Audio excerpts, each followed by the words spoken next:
Aurélie, bonjour. Bonjour. Alors vous êtes responsable commerciale et formatrice chez ADRH, donc un éditeur de logiciels spécialisé destiné au cabinet de recrutement. Alors on va essayer de se pencher aujourd'hui sur le process de recrutement lui-même. Alors comment est-ce que le candidat est-il géré dans Admen ? Alors l'idée principale et l'idée maîtresse qu'on a voulu mettre en place au départ, c'est que toute l'information que l'on saisit dans Admen, peu importe la méthode, soit un jour retrouvée. Donc du coup, on peut s'adapter aux différents métiers qui existent dans les cabinets de recrutement, qu'on soit sourceur, annonceur, qu'on fasse de la chasse de tête. L'idée, c'est que peu importe comment on saisit l'information, on va la retrouver. Il y a deux méthodes principales. La première, c'est d'utiliser uniquement le CV du candidat pour créer automatiquement des fiches et donc n'utiliser que les informations présentes sur le CV.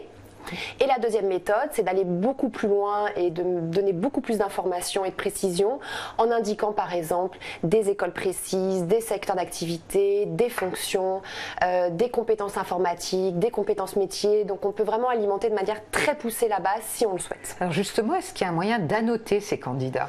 Tout à fait. Admen a été créé dans ce sens où on peut, grâce à des actions, expliquer qu'est-ce qui s'est passé hier avec un candidat, qu'est-ce qui se passe aujourd'hui ou même prévoir qu'est-ce qui pourra se passer demain et tout sera conservé et centralisé dans la base. On a même fait des liens avec Outlook qui nous permettent de positionner des rendez-vous et de faire des synchronisations directement avec les agendas. Alors on a beaucoup parlé du candidat, qu'en est-il maintenant du suivi des missions de recrutement ? Eh bien aujourd'hui on propose à nos utilisateurs deux méthodes, soit d'utiliser des progress reports que l'on édite automatiquement depuis Admen qui vont retracer finalement l'ensemble des activités de chacun des candidats dans une mission de recrutement, ou alors d'utiliser ce qu'on appelle des suivis en ligne, mise à disposition automatique des suivis de recrutement et de mission pour nos clients avec des accès via des portails internet. L'idée c'est d'avoir une transparence globale, peu importe la méthode utilisée, mais qu'on partage l'information avec son client. Alors un dernier point, est-ce qu'Admen peut aussi servir de vivier de candidats ? Tout à fait. Admen aujourd'hui est un vrai vivier de candidats, autant qu'une base de données externe. On a deux moyens de sourcer donc, dans Admen, parce qu'on parle vraiment de sourcing aujourd'hui.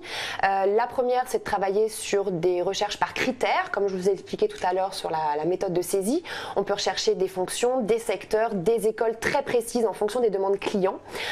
Ou alors, de manière un peu plus large, on peut utiliser des recherches directement sur CV par mots-clés, ce qu'on appelle le full text aujourd'hui.